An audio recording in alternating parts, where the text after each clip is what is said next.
Good morning, my Real News Media TV family. Thank you so much for tuning in this morning, and I'm wishing for everyone a wonderful and a productive day.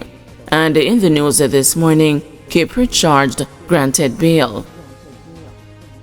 Dancehall artist Kiprich was charged after a question and answer session by members of the St. Catherine North Police on Monday night. He was granted station bail and released. The telephone ting DJ, whose real name is Marlon Plunkett, was charged under Section 18A of the Offences Against the Person Act, which deals with the use of audio, visual or audiovisual communication to promote a criminal activity. The St. Catherine North Police questioned him. He was charged and granted station bail.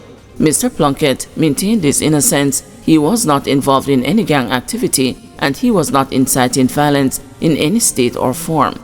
We will challenge the allegations, a confident Patrick Peterkin, the attorney at law representing Kiprich, told the news. Kiprich reportedly did a one-order dubplate, which his management team said was spliced and changed to express more inflammatory language than was originally intended. The DJ did the custom order dubplate for a foreign-based selector in the wake of the death of alleged one-order gang leader, Othniel Tickman Laban, who police say was a key figure in Jamaica's criminal underworld with influence in several sections of the island. Laban was killed in an alleged shootout with the cops in 6 miles in the St. Andrew area. Kiprich is set to appear to answer to the charge in the St. Catherine Parish Court on February 21. Kiprich was among several individuals who were listed as persons of interest by St. Catherine North Police last Friday. Aberdeen High mourns a trainee's death at home. There was a somber mood at Aberdeen High School in northern St. Elizabeth on Monday, 3 days after Ayanla Hicks, a Heart NSTA trainee, was found dead at her family home. Hicks, 20, was found dead on Friday evening by a visiting sibling who had to kick open the room door. Police theorize that Hicks was killed sometime between 4:30 p.m. and 7 p.m. Her brother, who is said to be of unsound mind, has been taken into custody as a suspect. The incident is the first recorded murder in St. Elizabeth for this year. Acting principal at Aberdeen High, Nelissa Brooks, remembered Hicks as punctual and respectful during her 5 months at the school. It was very sad and mournful, but we had support from the Region 5 Guidance Counselors Association and from the Global Chaplain. We had a devotion and the sessions with the staff who were very close to her, said Brooks. She worked closely with the guidance counselors in record keeping. She assisted with the office work. If we are having meetings and we need supervision of the students, then we would direct her to do that, added Brooks. Hicks's death has also left the residents of Thornton in grief and shock. Councillor Audie Myers of the People's National Party in the Silo Division said he knows Hicks's family. He described the incident as unfortunate and surprising as he pointed to the academic background of the man accused of the killing. I know them very good. A matter of fact, when we upgraded the Aberdeen High School and had the 1st to 6th form, he was the first head boy for the school with me there as a chairman. The sister, you can't find a better young lady when you talk about bright. She had a lot of manners. It is sad. It is a tragedy. It is a sad loss for the community, said Myers. The council stayed clear of rumors surrounding a possible motive into the death. It is out there in the streets, but I have no facts on that, so I can't speak to that. All I can say is sad to know that the accused brother was a brilliant little youth. Up to Friday, she was at Aberdeen at Sports Day as one of the officials, added Myers. He pointed to the challenges facing the country in treating people suffering from mental illness. In this country, there are a lot of shortcomings, but I know the mental health teams have tried their best. I see them out there doing their activities across the parish. They have done their best with the limited resources that they have, he said.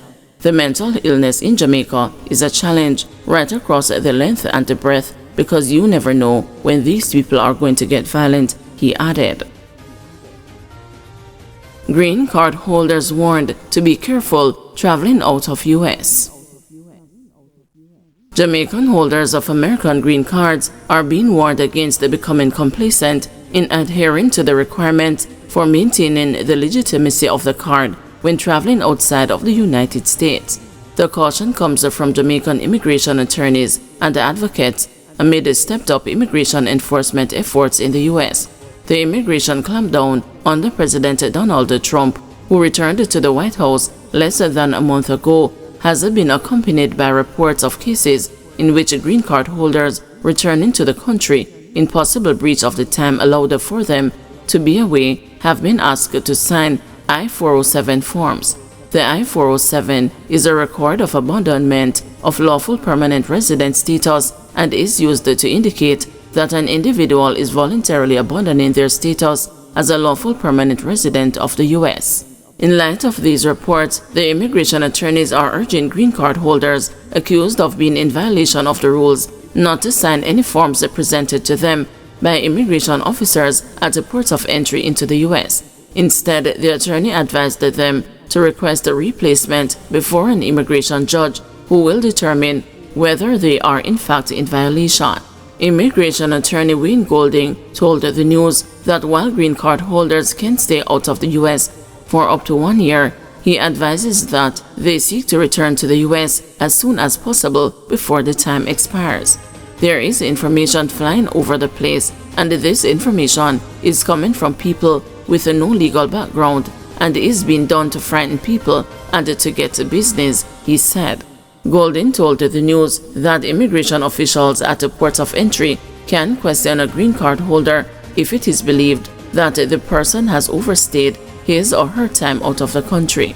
There may be reasons why the person had to overstay being out of the country, and this can be explained to the judge, he said, in indicating why an audience should be sought with an immigration judge before signing any form.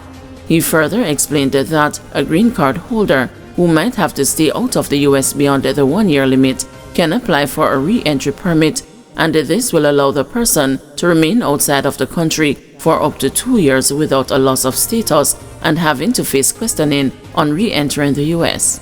Golding stressed, however, that this re-entry permit must be applied for before the green card holder leaves the U.S. Winston Tucker, another immigration attorney, told the news that green card holders should be aware of what the rules are, and if they are in doubt, should consult a reputable immigration attorney for advice. If you are doubtful, seek legal advice before you leave the country, he cautioned. Tucker further stated, like Golding, that an individual should not sign any form presented to them by an immigration officer at a port of entry, but should ask to see an immigration judge.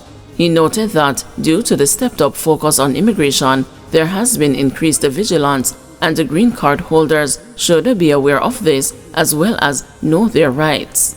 Tucker said a request to sign an I-407 form may be specific to someone who has overstayed his or her time outside of the U.S., and so green card holders should seek to adhere to the rules governing how long they can stay out of the U.S. without their being deemed to have abandoned their legal status. Tucker said one way to avoid being hassled at a port of entry is for those who are eligible for citizenship to apply to become citizens. Erwin Clare, head of the Queens-based Caribbean Immigration Services, also told the news that Jamaican green card holders should seek to adhere to the rules governing how long they are allowed to remain outside the U.S. without being deemed to have abandoned their legal status. In this heightened immigration atmosphere, it pays for everyone to be mindful of the rules and how violating such rules can affect a person's legal status, he told the news. Guys, thanks for watching. Please join us this afternoon at 2 p.m. for another news update.